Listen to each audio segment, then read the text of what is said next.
the Hail Mary. I see what you did there. All of that. The Hail Murray? No. The short. The short.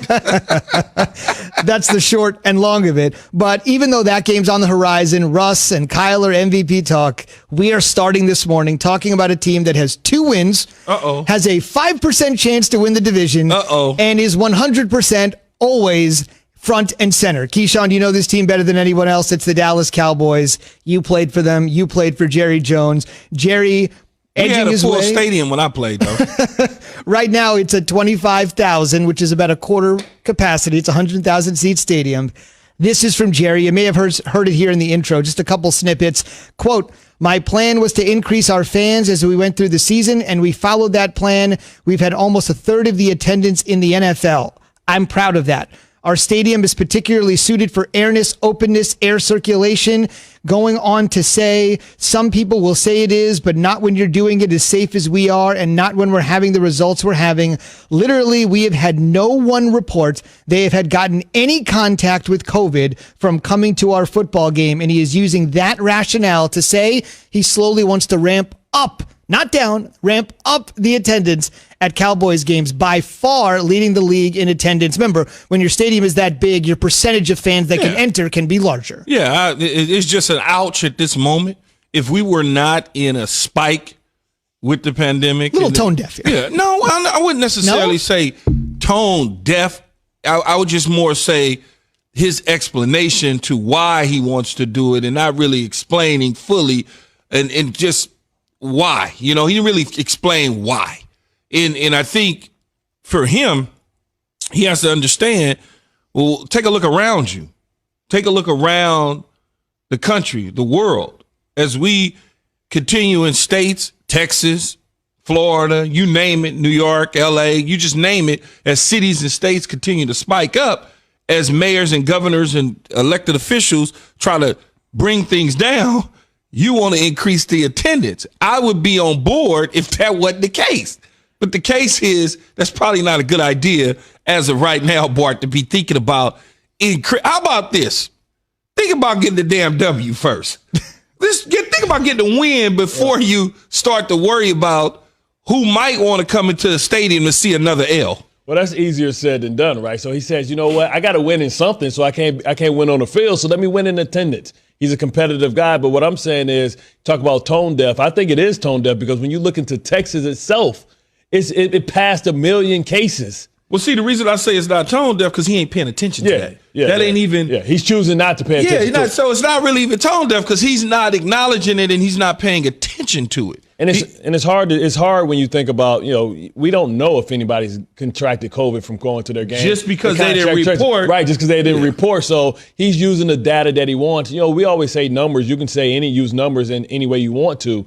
I hope that they're using the misters because that's been something that's been, revolutionary. The fact that they have the drones that kind of sprays disinfectant throughout. I understand that he has the ability to pull the roof back and he can use the circulation, but it's just tone deaf with what we're going through right now. And we know Jerry's all about money, right? Last I checked, the Dallas Cowboys are the only ones that's not in the union, right? They're kind of separate to use their own branding. They're separate from the NFL. And Jerry's a great businessman. And he understands this opportunity. He understands it's 40% of the revenue. So he's trying to make sure that he can not that he needs it because it's the most valuable franchise in all of North America, but businessmen do what businessmen do. It's amazing because my COVID expert in Jay Will is not here with me at this moment, but we certainly could have the conversation when he joins us at 8 o'clock. But I'm good with you though, because I was talking with Alan Sills and all those guys during the COVID task force. So that's Dr. Alan Sills, the NFL's chief medical officer. I love when Zubin do that, man. But that's important to no, Dr. Sills. No, but I'm just saying my COVID expert, because as soon as we talk about COVID, Jay Will, bam,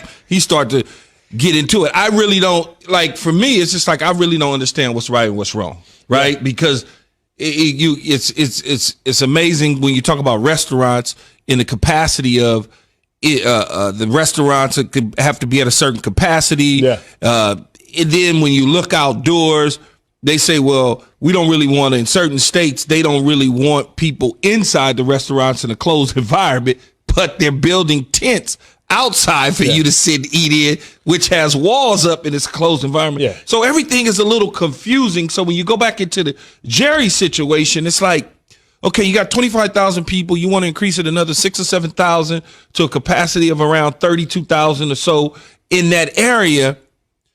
For what, with the last 3 games at home or 4 games at home that you may have, what is the reasoning? Now, if he would have said, I was looking forward to doing this as this virus continued to, go down, not increase in terms of the numbers, we wanted to do that, then I would be like, oh, okay, that makes a whole lot of sense. But thinking about doing it right now, come on, Jerry, man, you smarter than this. So this is what I'm trying to figure out. I'm trying to figure out what the procedures is because, when I go over to the Jets, I get my my tracer. I go over, or sometimes when you go to restaurants, even now, they ask you for your name and your phone number. Yes. So in case they have to contact trace. Mm-hmm. That's hard to do with 25,000 people. So I'm trying to figure out, are they buying the tickets online and that somebody's going to give them their name where they can contact if it is a spike? So that's Zubin? because that's the responsible thing to do, like to be able to say, okay, if you're going to come to the game, you're going to buy our tickets.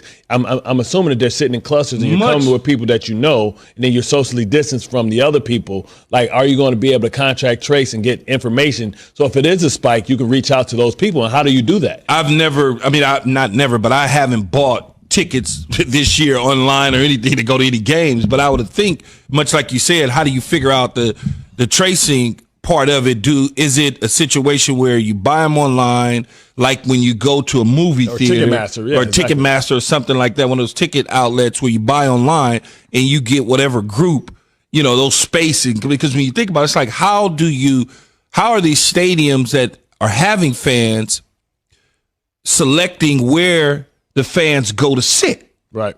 Like if Zubin's buying tickets in row 1 in seat A, B, C, and D, well, who has the other 4 seats next to him or the other 4 seats behind him?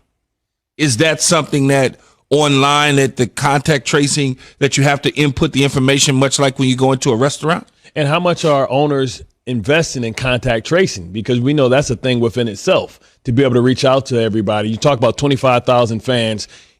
Some could be from Texas, but some could be from somewhere else. And you talk about in the midst of a spike, going out and being able to spread. And we know that it comes from people that trust each other, right? So you look at the pictures of the stadium, and they're sitting next to each other. People have their masks down. They're talking to each other. They're getting excited. So it's like, well, usually when you contract COVID, it's from someone that you know. It's a funny thing, and this is not a laughing matter, but it's hilarious because the people, as Thick Neck said, sitting next to each other and behind each other, and we were looking at the monitor there, and you can't tell me the people that was behind the other people, they know each other. They didn't come to the game together whatsoever. They don't even look like remotely they would know each other. But the people in front didn't have any mask on at all, and there was only 2 people behind that had masks on. The other guy is eating, and they're literally like, the space in between the seats, they're literally right next to each other. Exactly. And I'm sitting there going,